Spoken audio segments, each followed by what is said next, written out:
good morning, good afternoon, good evening. You're listening to the Thai Expat Daily Show. I'm your host Kieran Mack and thanks for tuning in. Don't forget to like this video if you're watching us on YouTube and please do subscribe. We're also available on Apple Podcasts, Spotify, Amazon Music and a host of other podcast players. Now that that's all done, let's jump into today's show.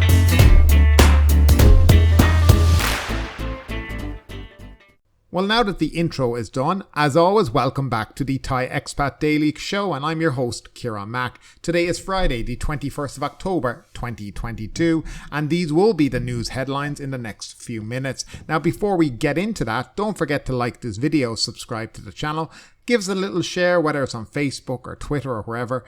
And don't forget to hit that notification bell if you want to know when YouTube put up the next video. Now, we've been quiet the last couple of days, but in truth, the news has been rather boring. And honestly, I don't think it's anything expats would be really into at the moment, apart from these storms. And of course, we will talk about that in the next few minutes. Yeah, I mean, basically, it's been raining here for the last week, and that's pretty much it in a nutshell. But anyway, let's jump into the first story of the day. And Chiang Mai was struck by a 4.1 magnitude earthquake early Thursday morning. Thailand's northern province of Chiang Mai was struck by an earthquake of 4.1 magnitude on the Richter scale at 4:36 a.m. on Thursday morning. It was the strongest quake in the province recorded history. Tremors were felt in the two neighbouring provinces of Lamphun and Phayao, according to Thai Meteorological Department. The epicenter of the tremor was located about 2 kilometers underground in Mae Khu sub-district in Doi Saket district. Local reporters conducted a random survey of temples in Doi Saket and found that none had sustained damage in the quake and no public utilities were affected. A vendor in Doi Saket market said that she was shaken but didn't know what had happened, adding that she saw a bird falling from an overhead electricity cable before she was informed by her son that there had been an earthquake. Another roast pork vendor said that he also felt the strong tremor, adding, however, that none of his property was damaged. An elderly woman said that she thinks this was the strongest quake she had ever experienced. Mae Khu Tamban Administrative Organization, that's the TAO mayor, said today that an initial survey had not found any damaged buildings or public utilities and has ordered a more thorough inspection. And moving along, landslides block roads, cause power cuts in Phuket. Multiple landslides caused by torrential rain blocked traffic and caused blackouts in the southern tourist island on Thursday, but Phuket Airport remained open. Airport officials said flight services were continuing. They were aware of delayed check-ins by passengers and arrangements were being made to help them continue their journeys. At 3:58 a.m, a landslide struck Kuan Yak Patong Kamala Road, which is the only route from Kamala to Patong in Tamban Kamala of Kathu district. Workers cleared and then reopened the road about 7 a.m. Motorists were advised to take precautions. The landslide also toppled power poles, cutting electricity in the area. Patong Municipality and Patong Hospital plan to use Lempet Phuket, a football field in Tamban Patong of Kathu district, for helicopter use to transport emergency patients if landslides again block the road. Earlier at 2:52 a.m, 9 power poles were knocked down by a landslide on Highway 4031 near the intersection to Phuket Airport, blacking out Mu 1 village in Tamban Mai Khao of Talang district. About 1 a.m, there was a landslide on a road to Rang Hill near Wat Kunchi in Muang district. At 11:05 p.m. on Wednesday, a landslide covered the outbound lane of the Muang district bypass. The Kathu Patong section of Highway 4029 remained closed on Thursday due to the erosion of its foundation on Wednesday. Phuket police advised people to avoid roads to Tamban Patong, Tamban Shillong and Hatsarin Beach to avoid adding to the congestion. Phuket Airport General Manager Monchai Tanod said flights were operating as usual, although rain could cause delays of 10 to 15 minutes. The airport was not flooded. Many airlines cooperated in allowing passengers to change their flights without any surcharge if they arrived late for check-in because of the bad weather, he said. The flood water had disappeared from the urban areas of Phuket. Irrigation officials reported that the water flowing into 3 reservoirs exceeded their capacity, and that was Bang Wad, Klong Bang Niao and Klong Kat Ta. So yes, this has been going on the last couple of days. Now the most serious a lot of this was the Patong Katu road, which if anybody knows this area, is the road that goes over the mountain and kind of a windy road. So half the road just disappeared at a bend there. And if you look online, you can find plenty of pictures about this. And yes, it's very serious. And luckily nobody was injured, I think, which is quite an amazing feat that nobody actually was injured. So looking at drone footage today of it, it looks like half the road is gone. And I'm not quite sure when they'll be able to get that up and going again, because to be honest, it's going to take more than just a fill-in job. I mean, basically the foundation underneath it went away from the water obviously going through it, and yeah, there's basically half a road left and too dangerous for cars even on the remaining part of the road to cross. And then of course I think the airport could still be without power. So the power poles went down, and as far as I know it was without power for quite a while. I think it may be back now, but yes, where the 9 or 10 high power pylons were, they went down. They took down a load in a row basically, so one fell and it just brought a whole load more down with it. So that actually put out the airport, or the electricity at the airport. I'm not sure they have generators there. I would presume that they have, so it'll be a matter of just keeping those generators going with diesel or whatever they use here. I think it is diesel for a lot of generators in Thailand. But yeah, nevertheless, yeah, things have been quite bad. I was talking to a woman who's lived in Phuket for about 55 years, 60 years, pretty much her entire life. And I was asking her, have you ever seen anything like this in your time? And she said never. And it was a Thai lady, and she said never in her lifetime has she seen anything like this. That this is unknown to Phuket, this kind of flooding, and the amount of it that has happened in all kinds of places that have never flooded before. And obviously then the roads, and the trees coming down. So if you are in Phuket, please, proceed with caution when you're out there, because it is dangerous at the moment. The rain is still coming down. It's forecast for a couple more days, so I do think there's still going to be more landslides and more power poles coming down and more trees. So if you don't need to go out, I'd say stay at home, wait till it passes and then head out. But if you do, guys, do please stay safe out there for anyone in Phuket.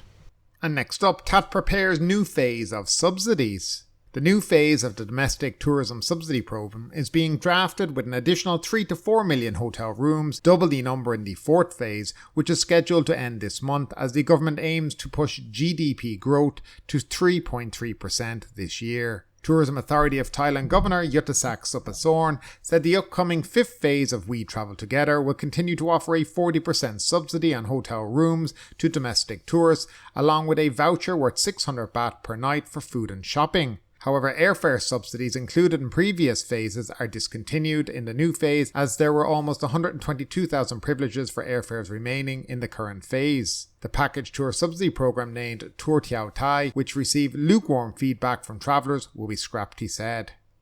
As of October 19th, the current phase of the tourism stimulus had 130,000 packages sold and 69,376 remaining privileges, unlike We Travel Together, which tallied 1.5 million rooms booked since early September. According to the TAT, the fourth phase of We Travel Together helped generate 15 billion baht for the local economy, with the biggest portion derived from hotel spending at 12 billion baht, followed by spending with vouchers 2.76 billion baht and airfares 918 million baht. The hotel sector is expected to reap the greatest benefit from this program, with 4,366 hotels receiving room bookings, while overall spending via vouchers and hotel restaurants totaled 1.45 billion baht. Torrential Thai contributed 1.28 billion baht from 426 tour companies that offer packages in the scheme. Mr. Yuttasak said a leftover budget of 2 billion baht from the ongoing program was returned to the Budget Bureau, while the budget for the new phase has to be allocated following cabinet approval. He said in the earliest start for the new phase could be November, potentially spanning to Songkran in April next year, which is a peak period for domestic travel. The government said last week it prepared a budget of 17 billion baht to stimulate the local economy at the end of this year, aiming for GDP growth of 3.3%. Mr. Yuttasak said the agency has to wait for cabinet approval around mid-November regarding the budget allocation. The stimulus should help create a multiplier effect of 2 to 3 times of the budget it received, according to the Tourism Authority of Thailand. Now, this worked very well during the pandemic because firstly there was no international tourists, and they were really just trying to get hotels some kind of business through the Thai domestic market, so basically Thai citizens. And at the time when this was being done, room rates were much cheaper than, they are pretty much now. So they're planning this phase for when Thailand will be in the midst of its high season, where hotel room rates will be significantly higher than what people were paying, during the pandemic through this program. So I actually really doubt it's going to have a huge impact, because even if the government are paying 40%, high season room rates in a decent 4-star hotel here in Thailand, you'll be starting somewhere around 6,000 baht. That's what you're looking for decent 4-star hotel. Now, if you're prepared to drop down to the 3-star hotel, then you might be able to get deals. But, from my experience over the last 2 years, Thai citizens have enjoyed heading to the 4 and 5-star hotels because they were getting good discounts on them and the room rates were already very low. But now the room rates are all increasing. I'm not quite sure this is going to have the same effect as it had over the last couple of years. I have a feeling that the increased room rates by,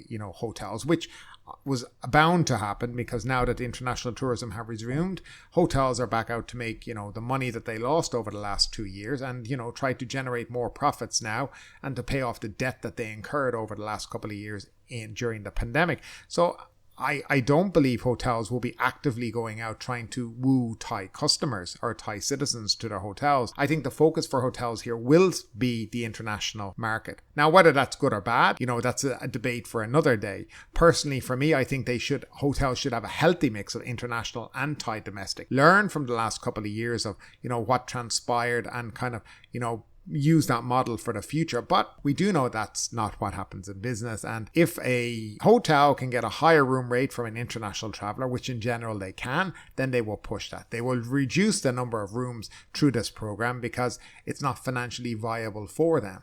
And in general, most hoteliers will tell you that, during this phase, that yes, the hotels have been busier because of the We Travel Together scheme. However, the spend from Thai customers in the hotels have been practically zero. So in essence, they stay in the hotel, they enjoy the facilities, but they don't spend anything in the bars or the restaurants. And this has been pretty much the case for the last 2 years, and hotels know this. But they'll be pushing for international travel. They won't be dropping their rates to accommodate this because, all these hotels have contracts with agents and they have to keep a minimum price. So I do feel that over the idea of the We Travel Together scheme, in theory, is a great idea, but I think it's coming at the wrong time. And that's just my opinion on it all. Next up, APEC protests risk worries government.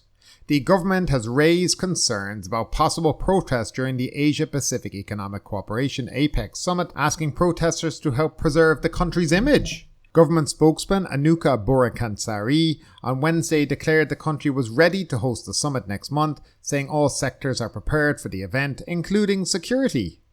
Mr. Anuka said another summit will be held on November 14th for senior officials ahead of the APEC's economic leaders meeting on November 18th. The welcome event will be held not only for economic leaders but also senior officials and their spouses, and will be chaired by the Premier's wife Narapan Chanacha.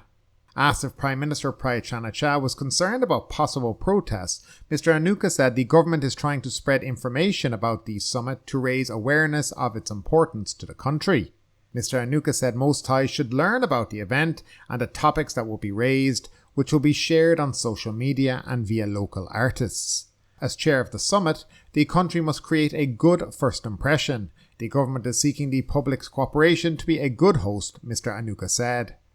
We want people to be proud that our country has been selected to be the host, as it is quite difficult being selected of all the 21 country members, he added.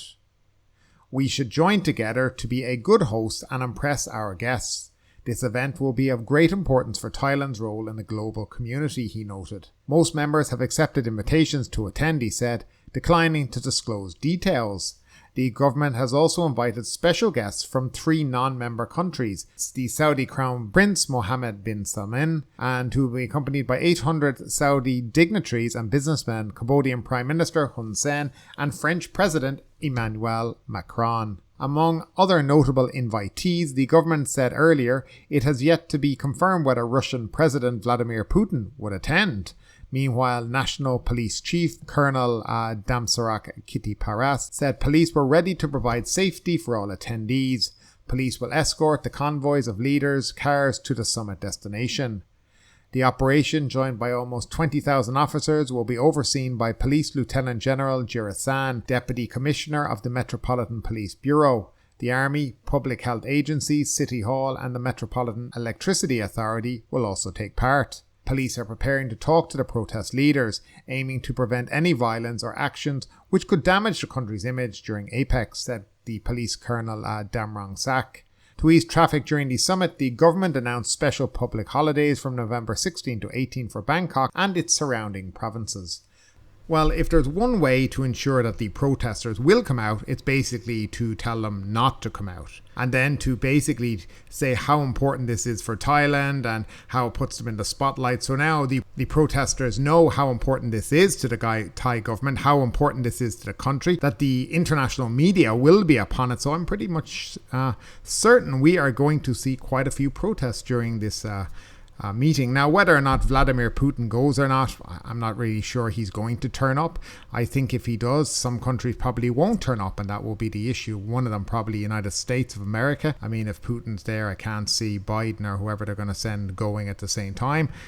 Just probably won't happen, and some other countries that are currently members of APEC. So we'll see what really goes on in this whole thing. But I definitely think we are going to see protests during this because, you know, it's the perfect time to protest while the world's media are there. And then, of course, the Thai government, the army, the police force will all be in focus on how they handle this in front of the media and world dignitaries. So we'll see what happens. And finally, the Phuket News Daily Report. Phuket police undergo drug test, gun checks. A series of drug tests recently carried out on selected police officers in Phuket have so far all returned negative results, officials confirmed yesterday. Man robs convenience store at gunpoint near Provincial Hall. Police took less than 3 hours to arrest a man who robbed a convenience store at gunpoint at the entrance to the Phuket Provincial Hall Administration Complex in Ta Kreng Road in Phuket town yesterday. And finally, just to remind everyone, a weather warning remains in effect. Despite the easing of heavy rains overnight and sunshine in places across Phuket today, the Meteorological Department this morning reissued its weather warning for Phuket. But ultimately, with this story or anything else that stood out to you today, I'd love to know your thoughts in the comments down below. Because yes, this is a news show, but it's also a conversation. Now keep that conversation going. Make sure you like this video, subscribe to the channel, share the video, and do all the good stuff that does help that YouTube algorithm. But ultimately, my name is Kieran Mack. You've been listening to the Thai Expat Daily Show, and we will see you next time.